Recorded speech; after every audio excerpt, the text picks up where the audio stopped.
आइए दोस्तों, आज हम पढ़ते हैं फ्यूचर इंडेफिनिट टेंस के वाक्यों का एक्टिव से पैसिव बनाना। तो अब फ्यूचर इंडेफिनिट टेंस के वाक्यों का पैसिव बनाना है तो सबसे पहले आपको क्या करना है, एक्टिव वॉइस में किन सहायक क्रियाओं का प्रयोग होगा उनको जानना है। तो आप जानते हैं कि फ्यूचर इंडेफिनिट टेंस में जो सहायक क्रियाएं लगती हैं वह है विल और शैल। ठीक है, ये दो सहायक क्रियाएं हैं। जब सिंगुलर सब्जेक्ट रहेगा, सिंगुलर न कह करके आप ऐसे समझिए आई और वी के साथ शैल का प्रयोग होगा, बाकी सभी कर्ता के साथ विल का प्रयोग होगा। कभी कभी इसका विपरीत भी होता है, जब अवश्य आता है, कोई दृढ़ता सूचक वाक्य दिया गया हो या धमकी दी गई हो तो विपरीत रूप में प्रयोग किया जाता है। और जब आप पैसिव वॉइस बनाएंगे, पैसिव वॉइस बनाएंगे तो अगले टेंस यानी फ्यूचर कंटिन्यूअस टेंस की सहायक क्रिया लगेगी, तो उसमें प्रयोग की जाती है विल बी, शैल बी। ठीक है ना, ये दो सहायक क्रियाएं हैं, इनका प्रयोग करेंगे। तो वाक्यों द्वारा समझा जाए कि कैसे हम पैसिव बनाएंगे। देखिए पहला वाक्य, I shall teach them Hindi in the school. देखिए I shall teach them Hindi in the school, ये वाक्य आपका है। तो शैल का प्रयोग हो गया, आप जान जाएंगे कि फ्यूचर इंडेफिनिट टेंस है। ठीक है, अब जब पैसिव बनाना है तो आपको पता करना है कि ऑब्जेक्ट कौन है इस वाक्य में। तो ऑब्जेक्ट है दो, देम और हिंदी। इसका मतलब कंफर्म हो गया कि दो तरीके से पैसिव वॉइस बनेगा। तो हिंदी को पहले लेते हैं। हिंदी एक भाषा है, हिंदी। ठीक, अब हिंदी के साथ हेल्पिंग वर्ब क्या लगेगी, विल बी। तो Hindi will be, main verb कौन है इसमें, टीच। तो टीच का थर्ड फॉर्म लगाएंगे, टाट। अब देखिए देम बचा हुआ है, उसको उसी रूप में लिख देंगे। Them complement in the school, और बाई, ये आई जो है सब्जेक्ट है, यहां ऑब्जेक्ट बनेगा, तो आई का ऑब्जेक्ट बी। ये तो हो गया। फिर दूसरे रूप में अब देम को ऑब्जेक्ट मानिए, तो देम का कर्ता हो जाएगा दे।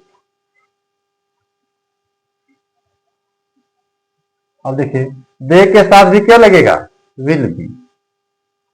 तो they will be, main verb का third form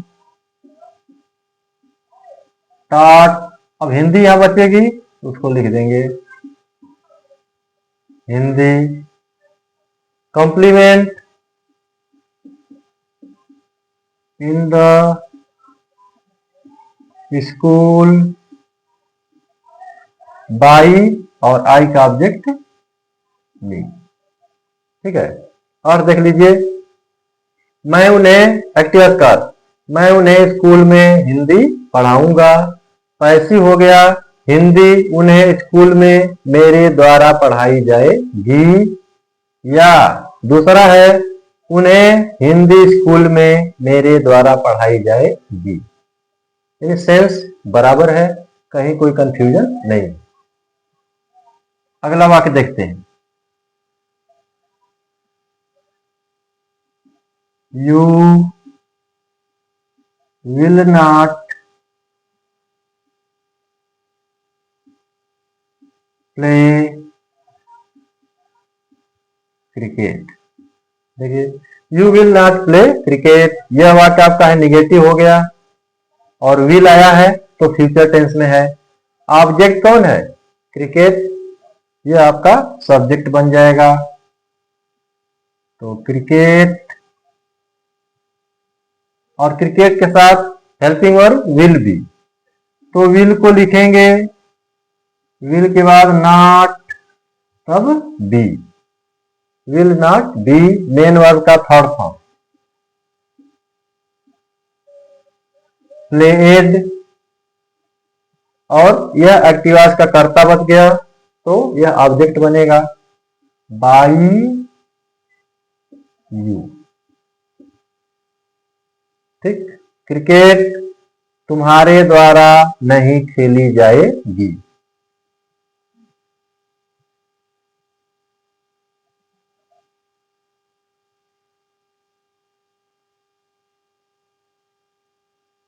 What shall we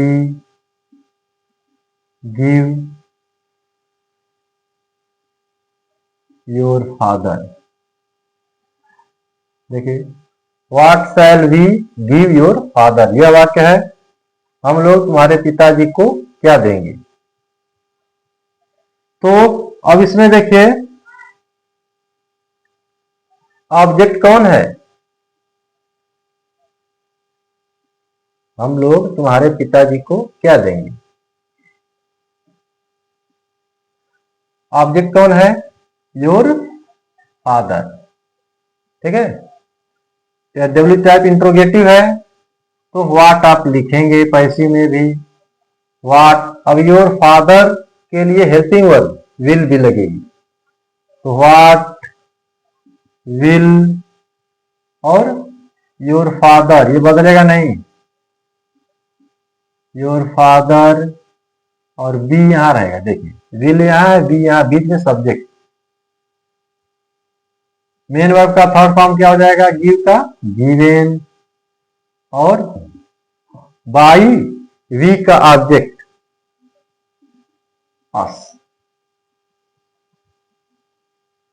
ठीक है, हमारे द्वारा तुम्हारे पिताजी को क्या दिया जाएगा।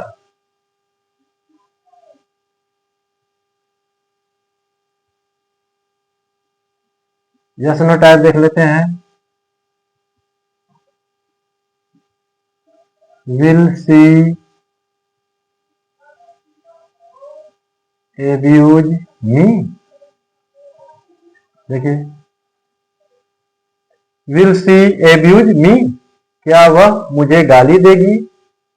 यस नो टाइप हो गया। तो अब ऑब्जेक्ट कौन है? मी, मी का कर्ता आई। अब आई के लिए इस टेंस में क्या लगेगा?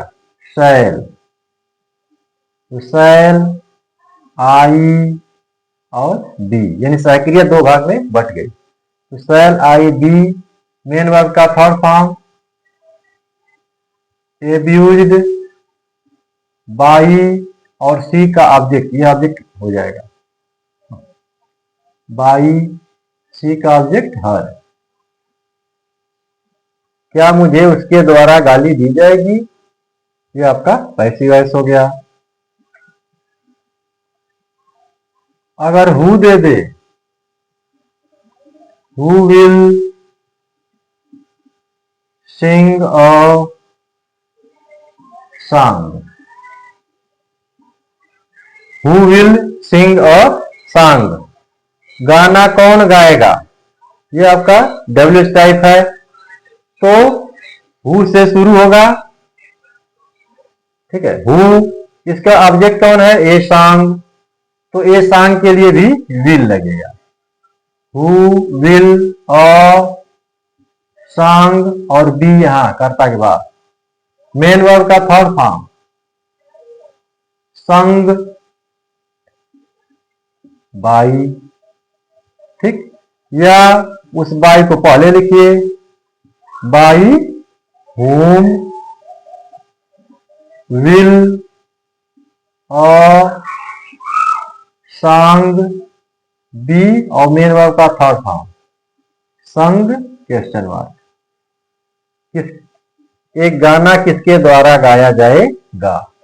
दोनों का अर्थ सेम रहेगा, इसमें कोई अंतर नहीं आएगा। तो यह है फ्यूचर इंडेफिनिट टेंस के वाक्यों का एक्टिव से पैसिव बनाना। सहायक क्रिया, जैसे आप टेंस को जान जाते हैं तुरंत आप कंफर्म करिए कि किसमें बदला जाएगा, और आसानी से नियम पता है, बदल सकते हैं। ठीक है, तो इन्हें जानिए, सीखिए और समझिए। ठीक है, थैंक यू।